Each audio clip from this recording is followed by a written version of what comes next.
You just told me for 10 minutes the special was garbage, Theo. You just spent 10 minutes on the podcast telling us the special was shit. You should be able to make the call as the creator not to put it out. The shows, right? We're there, and it's a lot. Because what started to happen was on this day, I was starting to feel a little bit like, I don't know if manic is the word. I don't know what manic means. I've said manic, but I don't manic. So I think I started to feel kind of mildly manic. I think it was just being off the medication. I think, and it wasn't insane. It was just little things. Like the second I got on stage, the first show, I couldn't feel any moisture in my mouth. And I started to feel like, you ever remember that feeling if you were in high school when you got high and then you were standing there talking to your friends and you were just too high and you were just literally standing there just trying to pretending to be yourself a little bit? We were doing So he was off his meds is what it sounds like then. That's going to be a seriously stressful situation when you're coming off of medication, because these medications are extremely dangerous. And it was just hard, man. It just, I didn't feel like myself. I felt like I was trying to kind of pretend to be myself. And we got to the end of the show, and we were standing around afterwards with the producers and the director, my friend Kevin, and just like, did we get it? Did we get it good enough? You know, because I want this special to be, you do the material for so long. Well, you better shoot it again, because you just spent 20 minutes telling us how terrible it was. Like, as a consumer, I'm not watching this special because you just told me it was dog shit. I'm trying not to go hard on Theo Von right now.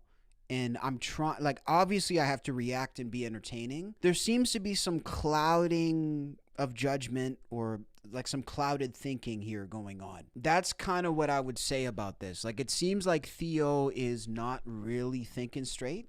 And again, I don't say that as a criticism. I say that out of concern. How could you even be considering putting this out? That's like me telling you guys I interviewed Theo Von yesterday.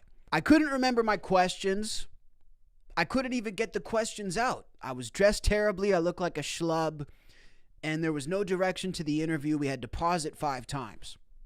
But we're probably going to drop it tomorrow. I'm still having my editing team look at it. Like, does that make any sense to you guys? I see the chat coming for me like, hey, man, you're just getting on Theo, and hey, man, leave Theo alone. Dude, I love Theo Von. I have nothing against Theo Von. I have no reason to have anything against Theo. I just feel like somebody needs to be real with Theo right now. What it sounds like is like there's a lot of people around Theo kissing his ass. So now all of a sudden Theo's at a point where everything he does to the sycophants around him is great. It doesn't sound like Theo Von knows when he's good right now versus when he's shit, because it sounds like he's listening to the wrong people. I went and asked my producers if we should keep it. They said we should maybe keep it. You just told me for 10 minutes the special was garbage, Theo. You just spent 10 minutes on the podcast telling us the special was shit. You should be able to make the call as the creator not to put it out, because you just told me it was dog shit. That's issue number 1. Issue number 2 is this. When you get to the level of Theo Von like we're talking about, where you're interviewing the president, you don't get to that level without having a phone call. Now, a lot of people call it the call. I'll call it a call, because I'm sure it's different for each person. You know, people love to run with this idea that there's guys like a Theo Von because he's lovable, right? He's lovable and relatable. People want to run with this idea that, well, everybody else gets a call except for Joe Rogan and Theo Von. So there's this concept that there's unadulterated people within this. I'm going to tell you guys this straight up as a guy who's been in and around the entertainment business for 17 years. Such a thing does not exist. The only people who haven't gotten a call from those people high up are the people who are not with them, are the people like me. See, I never got the call because I'm not with Trump, and I'm not with Netanyahu, and I'm not with J.D. Vance right now deciding the fate of the election. Now, I guarantee you guys, if and when you see me in that scenario, I will have gotten a call. So there's 2 factors here, and these 2 factors appear to be, in my hypothesis, what is stressing Theo Von out. He is very unsure about where he stands as a creator, as a performer, because everybody's kissing his ass. And he seems to be very unsure where he stands with this political circus.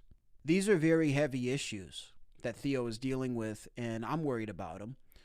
I would encourage, if any of our mutual friends are watching this, of which there are many, I'm sure you've already reached out to him. I would say keep reaching out to him. You know, especially my comedian friends who are probably seeing this, keep reaching out to him. But yeah, I would say that Theo's going through a lot, and it takes a lot of courage. That's going to be my bottom line here on this episode. It takes a lot of courage to get up and talk about this. If you like the content you've been seeing on this channel, make sure to become a member for early access, exclusive videos, and much, much more. It's a great way to support the channel for just $5 a month. Hit the description link down below. Go and check it out. Have you dreamt of starting YouTube or podcasting but don't know where to start? Or maybe you've started but aren't seeing the results you want? I'm now offering my audience one-on-one consultations for YouTube and podcast creation. These consultations cover the whole gamut, from launching your podcast, maintaining it, to finding your brand and actually reaching your audience. This is not a course or a one-size-fits-all. Together, we'll create a custom plan that actually works for your content. And if you're just a beginner, I'm offering my YouTube and podcast growth ebook down below in the description. If you want to take your content to the next level, check the links down below in the description. I can't wait to help you guys build.